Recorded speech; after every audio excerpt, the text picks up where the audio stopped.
Dernièrement, il y a une étudiante qui est engagée à retrouver sa voie qui me parlait de sa compétitivité, puis du fait, par exemple, quand il y a une autre femme qui partage quelque chose qui a de la valeur, puis qui reçoit une forme d'attention, bien, il y a quelque chose qui se réveille à l'intérieur de elle, puis qui veut tout de suite sauter sur la patinoire pour partager à son tour. Puis elle voyait ce côté dans elle qui veut être la meilleure, qui veut de l'attention, puis elle le jugeait quand même un peu parce que dans certains domaines, par exemple, dans le développement personnel, c'est pas nécessairement bien vu de compétitionner avec les autres. Alors que dans d'autres domaines, ben, c'est assumé, puis c'est même encouragé, puis c'est mis de l'avant. Donc, c'est un sujet que je connais bien. C'est une énergie que j'ai dû apprendre à canaliser, à pas juger, à assumer petit à petit, puis à la fois à pas la laisser m'aveugler ou m'écraser ou me brûler. Donc, je veux prendre le temps dans cette vidéo aussi d'adresser ce sujet-là, parce qu'on a toutes et tous des différentes relations face à la compétition, mais qu'en est-il vraiment? À quoi elle sert cette énergie-là? C'est quoi qui nous pousse en fait à soit vouloir combattre ou prendre sa place, ou être meilleur que les autres, ou alors à s'effacer, à prétendre ne pas vouloir jouer, mais se comparer constamment ou être frustré de ceci. Et on parle souvent de la compétition comme une lutte pour être meilleur que les autres, mais c'est pas nécessairement ceci dont je veux parler aujourd'hui, même si on va quand même l'adresser. Mais l'énergie que j'appelle compétition est beaucoup plus profonde puis intime. C'est en fait cette poussée-là intérieure qui veut exister, qui veut être reconnue, qui veut avoir une place dans ce monde-ci puis sentir qu'elle compte. Et beaucoup d'entre nous, bien, cette énergie-là devient douloureuse parce qu'on ne sait pas quoi en faire. Elle se transforme dans une comparaison ou une honte ou une envie ou un retrait ou un désir de juste de tout détruire. Puis on sait pas comment la canaliser. Puis on veut parfois être la meilleure ou du moins on veut pas être moins que les autres, mais on l'assume pas. À ce moment-là, on étouffe cette énergie-là puis on la laisse agir, mais dans l'ombre. Puis certaines personnes prétendent ne pas du tout être compétitives, mais elles brûlent pourtant de l'intérieur, puis elles vont être silencieusement jalouses de quelqu'un qui réussit. D'autres vont utiliser cette énergie-là pour constamment performer, sans jamais se sentir en paix parce que c'est jamais assez, ce qui est totalement épuisant. Mais dans tous les cas, ben, c'est une force qui est mal canalisée puis qui est mal comprise. La compétition, on s'entend, plusieurs vont la canaliser dans les sports individuels, d'équipe, d'autres à avoir les meilleures notes à l'école, d'autres les arts, au travail, monter les échelons ou même dans les avancements spirituels. Et souvent, ben, elle nous épuise, puis on se brûle. Mais la vérité, c'est que cette énergie-là, elle existe dans chacun, chacune de nous. Elle ne va pas disparaître, mais elle peut s'aligner. Je peux soit la refouler, la laisser me détruire, ou apprendre à la regarder honnêtement, puis à la comprendre, puis de là la canaliser pour qu'elle serve à ma croissance, au lieu que ça retourne contre moi ou contre les autres. Et certaines personnes, dès leur tout jeune âge, canalisent ce désir-là vers le désir de compétition vers un domaine vraiment spécifique, puis il y en a qui s'y persévèrent, mais se mettent à exceller, que ce soit en sciences, en art, en danse, en sport. D'autres veulent être tout, ce qui fait qu'ils se donnent à rien, donc se spécialisent dans rien. Et d'autres juste osent tout simplement pas, par peur de l'échec. Et donc, dans cette vidéo-ci, on va explorer cette énergie-là, comment à la fois elle a été pervertie, comment elle peut devenir un moteur sain qui va m'aider à me développer, puis sans écraser personne, ni les autres, ni soi-même. Déjà, la compétition, généralement, elle commence très jeune, là, avec nos frères et sœurs, à l'école, dans le regard des adultes. Ça veut dire la manière dont ils nous regardent, nous comparent, nous valorisent ou nous ignorent. Puis elle n'est pas au départ d'un désir de battre les autres. C'est plutôt quelque chose de beaucoup plus naturel chez l'humain, c'est-à-dire ce désir-là d'être vu puis d'être apprécié pour ce qu'on est et que nos qualités, finalement, servent ce qu'on a à apporter.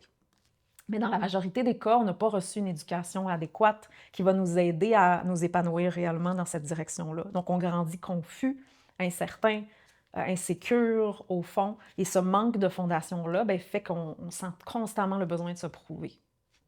Et quand on ne sait pas qui on est, on va essayer souvent d'être tout à la fois. Ça veut dire d'être parfaite, irréprochable, bonne dans tout, pas le droit à l'erreur.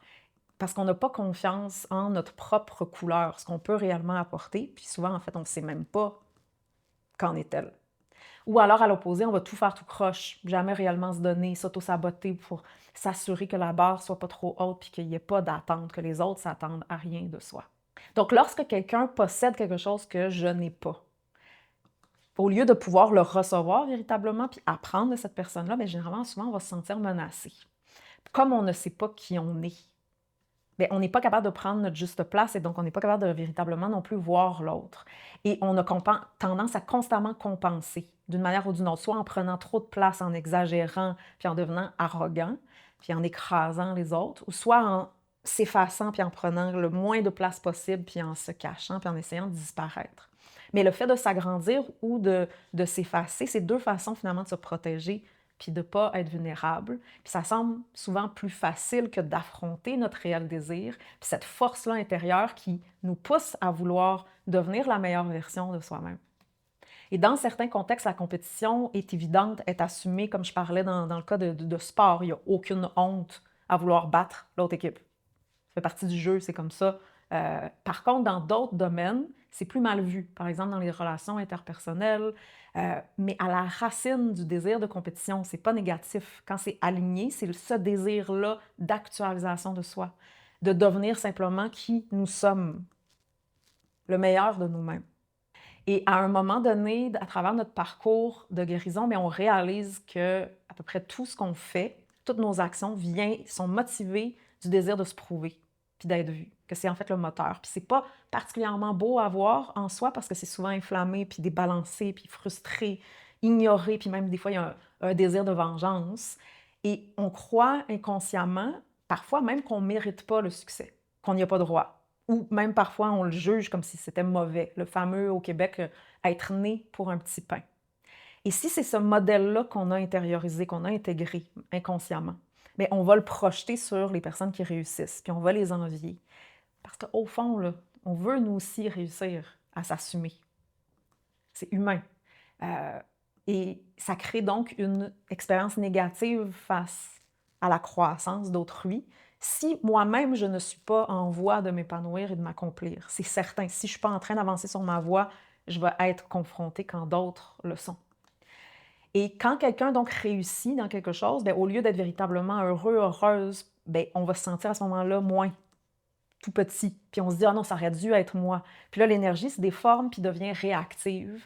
Parce qu'on veut prouver quelque chose, on veut répondre tout de suite, là, sauter sur la patinoire instantanément pour essayer de reprendre la hauteur puis s'assurer de ne pas se sentir inférieur. Et dans cet état-là, bien, je ne vois pas, comme je le disais, je ne vois pas l'autre véritablement, je ne vais pas voir ce que la personne peut m'apporter, par exemple, mais mes propres failles, ce qui me manque, ce que j'ai pas, parce qu'on n'a pas tout, c'est dur à reconnaître, mes faiblesses, et parce que je suis trop préoccupée à ce moment-là à protéger mon sentiment d'exister puis mon apparence. Et la partie compétitive en soi va souvent, à ce moment-là, aider l'autre seulement si ça me permet de rester en position de force. C'est la version distordue de cette énergie-là, mais qui nous fait perdre, au fond, dans le temps. Parce qu'à ce moment-là, c'est totalement impossible d'être un bon joueur, puis un bon teammate, puis de faire un réel travail d'équipe qui est essentiel pour réussir dans quoi que ce soit. Et on tente inconsciemment de toujours se remettre au-dessus ou d'en dessous. Ça veut dire on est mauvais perdant, puis on arrête tout simplement de jouer parce que ça ne se passe pas comme on voudrait, parce qu'il y a une fierté mal placée. Le fameux « je vais me rejeter moi-même avant que les autres me rejettent ».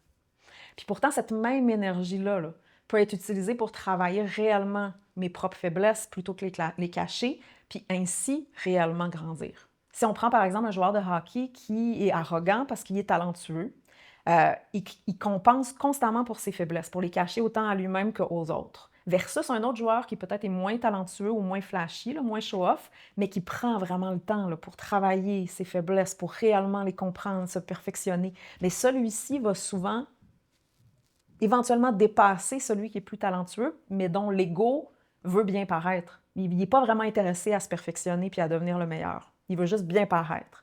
Donc, il ne veut pas réellement faire le travail pour devenir la meilleure version de lui-même. Si on prend l'exemple de Beyoncé, c'est un exemple que j'aime beaucoup prendre parce que c'est comme évident, là. Elle est la meilleure dans son domaine. Ça dépend des goûts, mais c'est incontournable que c'est quelqu'un qui, bien, premièrement, elle ne prétend pas ne pas vouloir être la meilleure. Elle s'y donne, elle s'y dévoue. Les résultats aussi en découlent. Elle est extrêmement compétitive. Elle travaille jour et nuit. Et elle ne veut jamais perdre sa position d'être on top, là. Même le fait d'être mère ou le fait d'aider une autre femme va toujours se vivre en fonction de maintenir cette position-là de queen. Et il y a quelque chose de très honnête là-dedans à un niveau parce que la plupart des gens, eux, n'osent pas. assument pas leurs désirs puis prétendent ne pas être compétitifs, mais sont jaloux au fond, envieux. Mais en même temps, elle est totalement prisonnière de ceci, là, de son image, de ce qu'elle a créé, parce que c'est jamais assez. Elle peut jamais relaxer au fond. Elle doit tout le temps se battre pour essayer de garder cette place-là. Ça doit être extrêmement épuisant, mais chacune, on a une petite version de ceci. Mais la plupart des gens, là, n'entrent même pas dans l'arène. Ils vont même pas sur la patinoire parce qu'ils veulent même pas se mouiller. Ils veulent même pas être confrontés à leurs limites, reconnaître qu'ils ont des désirs, qu'ils ont de l'ambition, qu'ils veulent exister. Donc, ils restent sur le banc à regarder les autres jouer, en les enviant en silence, mais en prétendant être au-dessus de ça. Mais en réalité, ils ont peur. Peur d'être débutant, de reconnaître où je suis réellement versus qu'est-ce que je me suis raconté, peur d'être ignoré, peur de l'échec et d'être pas qui je croyais que j'étais. Donc, on préfère souvent rester dans le fantasme, cette idée-là d'y être déjà, parce qu'on veut que ça soit instantané, on veut gagner, on veut le résultat sans faire le travail nécessaire pour avancer vers l'excellence. Quand j'excelle dans quelque chose, ça veut dire que j'ai quelque chose à donner. Je peux honorer ce que j'aime. Je show up jour après jour. Alors à ce moment-là, bien, on se coupe de nos désirs puis on retourne dans ce qu'on connaît, ce qui est sécuritaire, mais qui est souvent aussi très petit. Et on peut perdre des années comme ça là, à éviter. La seule chose, au fond, qui pourrait réellement nous permettre d'avancer, c'est de se mettre dans une position d'apprentissage, d'avoir une bonne attitude à ce que j'ai à apprendre puis à développer, plutôt que de me battre pour me prouver. Prouver quoi? À qui? Puis finalement, perdre. La compétition est saine, donc c'est pas mauvais la compétition, c'est pas négatif. Comme je disais, c'est une pulsion de vie, mais c'est sain tant aussi longtemps que je suis honnête envers moi-même. Quand je me sers de celle-ci pour mesurer c'est quoi mon engagement face à moi-même, face à mon chemin, c'est comme un baromètre. Comme dans un sport, je peux voir ma constance, voir là où c'est pas tout à fait optimal, puis là, je peux ajuster. Et aussi, c'est OK de se comparer aux autres. Comme je vais en parler tantôt, à ceux qui sont dans le même niveau que soi, parce que ça donne une compétition saine de s'inspirer versus être assis. Quand on n'a pas de compétition, on peut facilement faire je peux m'asseoir sur mes lauriers. Donc, quand quelqu'un avance autour de moi, bien, je peux sentir que ce mouvement-là m'élève aussi. Si mon attention, c'est pas d'écraser les autres, mais de m'élever, d'élever autant moi que les autres. C'est là que cette énergie devient constructive et même nécessaire, en fait. Mais ça demande de l'humilité, c'est-à-dire reconnaître le réel travail qui est là devant moi, la discipline nécessaire, l'aide réelle dont j'ai besoin et ce que j'ai, les parties de moi que j'ai besoin de voir plus clairement. Et de là, bien, la compétition, elle est saine, puis elle est inspirante. Elle inspire à donner plus de soi, à donner notre meilleur, à ne pas abandonner face à la vie comme on a pu le faire tant de fois. Mais un élément essentiel, c'est que j'ai besoin pour avancer de mettre mon attention à la bonne place. C'est une leçon que j'ai dû apprendre. Si je me compare toujours à plus petits que moi, c'est-à-dire des gens d'un autre niveau, bien, je vais avoir l'impression de gagner, d'être la meilleure, mais je ne vais rien apprendre. Puis un jour ou l'autre, bien, ceux que, entre guillemets, je regardais de haut, vont me dépasser. Simplement parce qu'eux se sont réellement engagés sur leur chemin, dans le jeu. Donc, mon regard doit toujours être tourné vers ceux qui sont plus avancés que moi, ceux de qui je peux apprendre, qui peuvent m'inspirer, versus m'entourer de gens qui ne vont pas trop me confronter, puis dont je vais toujours me sentir réconfortée et on top. Donc, mon regard doit toujours être porté vers ceux qui sont plus avancés que moi, vers ceux de qui je peux apprendre, qui peuvent m'inspirer, qui peuvent me confronter aussi face à où je suis, versus m'entourer toujours de gens qui me réconfortent, qui me flattent dans le sens du poil. Et ça implique à ce moment-là d'arrêter de prétendre être à leur niveau. Cette illusion-là là, qui nous empêche de réellement recevoir avec humilité, qui est en fait la réelle qualité des champions. Puis la vérité, c'est qu'on on a peur de l'excellence parce que ça nous reflète notre propre médiocrité. Alors que dans nos têtes, on veut prétendre déjà être excellent. Puis on ne comprend pas, mais comment ça se fait que les résultats ne suivent pas? Mais on ne peut pas tricher la vie. Donc, c'est essentiel de ne pas se couper de ses désirs, même s'ils sont exigeants à ressentir puis à maintenir. Oser ressentir cet inconfort-là du désir qui pousse, là, qui veut être la meilleure, qui veut même conquérir puis tout détruire, parce que même cette énergie-là peut servir puis être canalisée. Donc, ne pas laisser tomber cette partie de nous qui veut s'élever puis qui veut dépasser ses limites, c'est pas notre ennemi quand c'est bien canalisé. C'est signe en fait qu'on est vivant, parce que tout dans la nature évolue constamment. Et bien entendu, ça ne veut pas dire être go, go, go, s'arrêter la folie du monde là, de performance.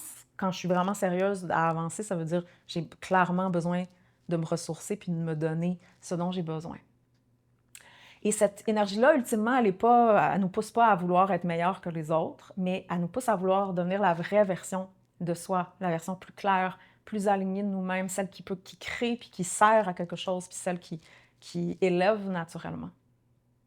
Donc, ce feu-là en soi cette énergie-là en soi devient laide seulement quand elle est inconsciente ou qu'elle est niée, enfouie. J'ai besoin à ce moment-là d'être claire, de clarifier, mais qu'est-ce que je perfectionne? À quoi je me donne? C'est quoi mon objectif? C'est quoi mon intention profonde? Qu'est-ce que je sers? Puis dans quelle arène je suis? Ça veut dire, c'est quoi le sport dans lequel je me dévoue? Et sans cette clarté-là, mais mon cheval intérieur va juste s'emballer pour rien, courir à droite, à gauche, puis pour essayer de recevoir des miettes d'attention. Mais lorsque j'accepte à canaliser cette intensité-là, elle devient mon allié. Puis elle me permet donc d'accomplir sans me détruire, puis sans détruire les autres. Et donc, quand je clarifie le sport dans lequel je joue, là, je peux m'y perfectionner, m'y dévouer jour après jour. Et sans faire en sorte que la compétitrice en moi lâche, arrête de jouer, un peu comme un enfant qui dit « Moi, je joue plus. Je veux plus jouer parce que les choses se passent pas comme je voudrais que ça soit. Donc, j'arrête de jouer. Parce que si j'arrête de jouer, c'est moi qui perds. » Donc, souvent, comme on n'est pas déjà rendu où on voudrait être, on ne veut plus jouer. Et comme je disais, quand j'arrête, c'est moi qui perds, puis j'atteins jamais mes objectifs, puis la réelle excellence tant désirée face à moi-même, face à la vie. Mais tant que je persévère, là, on s'en fout combien de temps ça dure, tant que je suis sur ma voie, puis que j'avance un pas à la fois. C'est ça, l'importance. Et quand on est perfectionniste, je vais terminer là-dessus, c'est souvent le plus grand piège. Parce que rien n'est jamais assez pour soi. Tout est toujours trop petit. Et à ce moment-là, on ne va jamais totalement se donner, aller au bout de quoi que ce soit, ou réellement se montrer, se dévoiler, parce que c'est pas assez, c'est une façon de se protéger, on s'entend. Puis on va préférer rester dans le rêve plutôt que dans le réel, dans la réalité, là où je peux véritablement me développer. Et c'est dans cette capacité-là d'apprendre, d'accepter d'être débutante, parce qu'on l'est, c'est ça la vérité, d'accepter d'être corrigée, de passer à travers la machine à laver, d'être guidée, qui montre si je suis réellement sérieuse ou sérieux sur mon chemin, à mon évolution. C'est ça réellement, ma réelle réceptivité à apprendre, puis mon attitude face à la vie. C'est ça qui fait toute la différence entre quelqu'un qui perd ou quelqu'un qui gagne. Et qui fait en sorte que ça transforme finalement la compétition intérieure en de la dévotion, de la discipline, en croissance.